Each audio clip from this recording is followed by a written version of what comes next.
I'm very familiar with the pictures of my grandfather with General Eisenhower and General Montgomery. I know that during the Second World War, Jimmy was working for both Illustrated and Life magazine. But I've never had a very precise idea of where exactly they sent him with his camera. My brother John has experience of war zones from his time as a correspondent in Afghanistan, but I can only imagine what it takes to be a war photographer. We decided to visit the archives of the Imperial War Museum, where assistant curator Rosanna Wilkinson had dug out a heap of Jimmy's photographs. This is the campaign in Libya, Libya, Lebanon. Libya? Goodness me. Did you know Jimmy had been to Libya? I had no idea. This is it. That's the man. There he is. Oh, my There's Jimmy. goodness. There he is. I think that's when he first arrived. March 1941, he immediately set out on the trail of the Australians across the desert, and they were fighting for this Italian oasis village of Diyarbakir. And he arrived 2 days after they'd taken the village, and he was there to photograph the Italian dead. Really? So those were amongst the first sights that he saw, really, when he arrived. Goodness me. Australian soldier finds a bust in bronze of Mussolini and wishes it were alive because he's strangling it. I love that. That's great. Yeah, lovely. Look at that. God, look at that print. Italian prisoners. That's a great photo.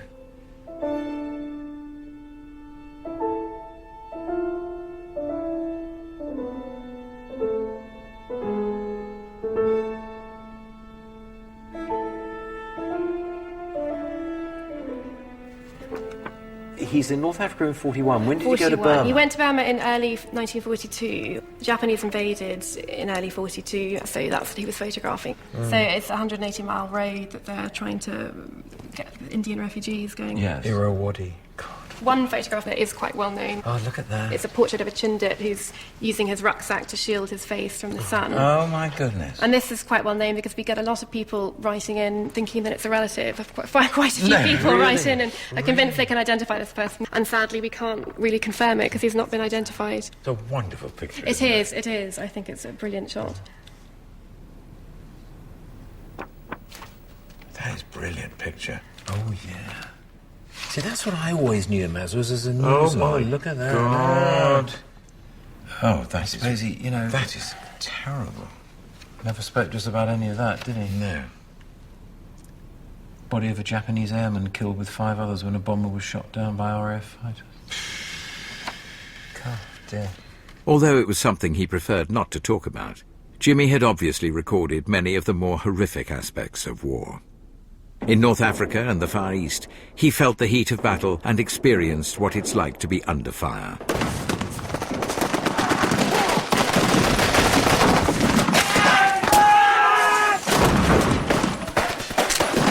I've joined up with the British Army during training. It's a simulated battle, but it gives me a much clearer idea of how it feels to be caught in the thick of things, armed only with a Leica.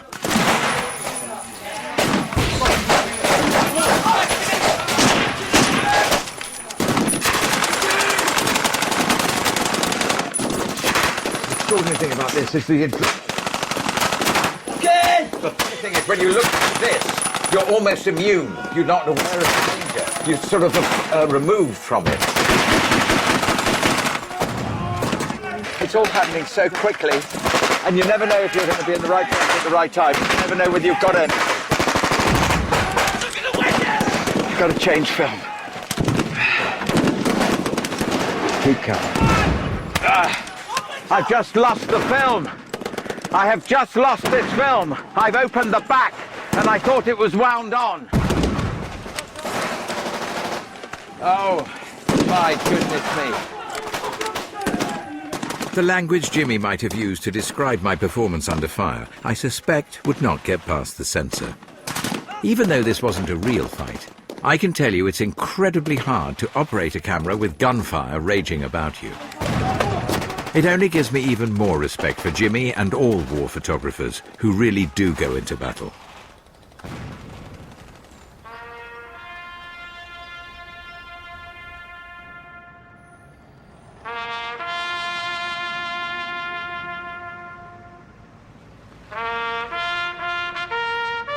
Jimmy took an historic photograph here at the Cenotaph in November 1937. During the 2-minute silence, a man ran out screaming, and as the police pounced on him and wrestled him to the ground, just yards from the king, Jimmy got the shot. But look, no one turns a hair. Who we got? Attlee? Attlee. Chamberlain. Yes. And that was a stolen photograph because you're not allowed to take pictures at that point. And that appeared in in the Weekly Illustrated. Amazing. Yeah. So, I had no idea there was an incident of that sort of nature.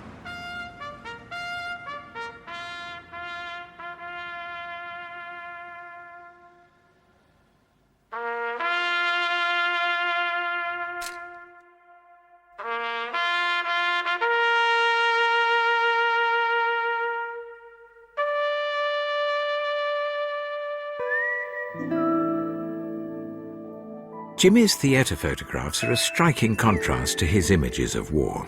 I find these pictures particularly fascinating. I'm heading backstage to photograph the cast of the West End musical Wicked. As an actor, I know only too well how it feels to be photographed. For me, it's all about the trust and intimacy established between photographer and sitter. The boys watch the girls while the girls watch the boys who watch the girls go by. Eye to eye, they solemnly convene to make the scene, which is the name of the game. Watch a guy or watch a dame on any street in town. Up and down, and over and across, romance is born. Thank you very much. Guys talk, girl talk, it happens everywhere. Eyes watch, girls walk. Jimmy took these colour images of a London show called The Lilac Domino in 1944. I'm curious to know what a pro feels about them. Where's the light source there? Terry O'Neill, famous for his movie star portraits, began as a press photographer on the same London paper as Jimmy. Great. I mean, it's like a painting, isn't it? It is. Sharp as a tack. I mean, you couldn't beat that today. Look at that. Is that cheeky? Yes. That was very risque at the time. Wasn't it? Yeah. I mean, how do you bring out your subjects when you... Well, I mean, I prefer to be totally ignored. Literally, Yeah, just just sort of... be invisible. That's the best What's the most thing. difficult portrait you've ever had to take? Oh, God. Aging sex symbols. Aging sex symbols? Yeah, as they get older. Seriously? I shot... Yeah, no. I mean, Raquel Welsh happens to be a friend of mine, but in the beginning, she'd be half an hour. When she was 30, she'd be an hour, 40, 2 hours, and 50, 3 hours, and so on. I mean, they are a nightmare. They think they let people down. Oh. Which, in a sense, they do, but you can't defy nature, can you? No. No. And that's great as well. I'd love to have met him. Jimmy was always very comfortable photographing Hollywood glamour. And more importantly, he made them feel comfortable.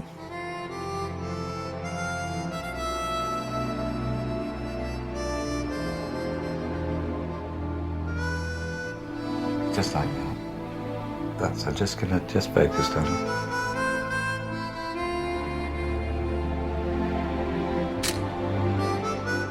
Making a portrait of a performer is one thing.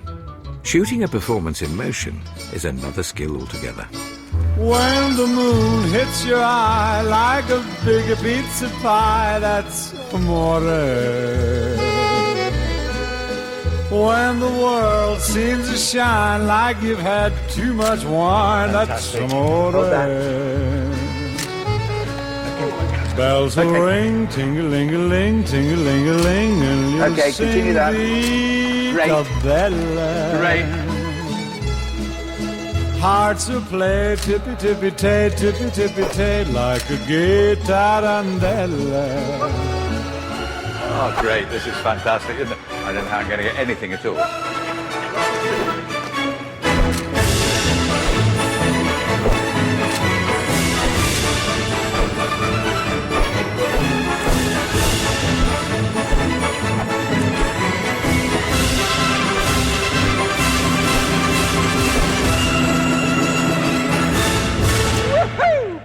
Bravo! I've literally been looking at the world through Jimmy's lens these past few weeks, while on the same sort of assignments that his editor might have sent him on. But I'd still love to be able to photograph someone that Jimmy actually photographed. Amazingly, I've managed to find them, and remarkably, they're still doing the same job. Jimmy said that in his early days, if you could get within 30 yards of royalty, you were a first-class photographer. To him, it was all about access. Jimmy photographed the Queen even before she became the Queen. He photographed her at her coronation, and many times afterwards too. During his lifetime, he saw the formal relationship between the press and the palace relax enormously. But to be up so close, photographing the Queen with Jimmy's old Leica is really momentous for me. I can hear him on my shoulder. In there, boy. Keep it steady. Keep it sharp. Get the shot.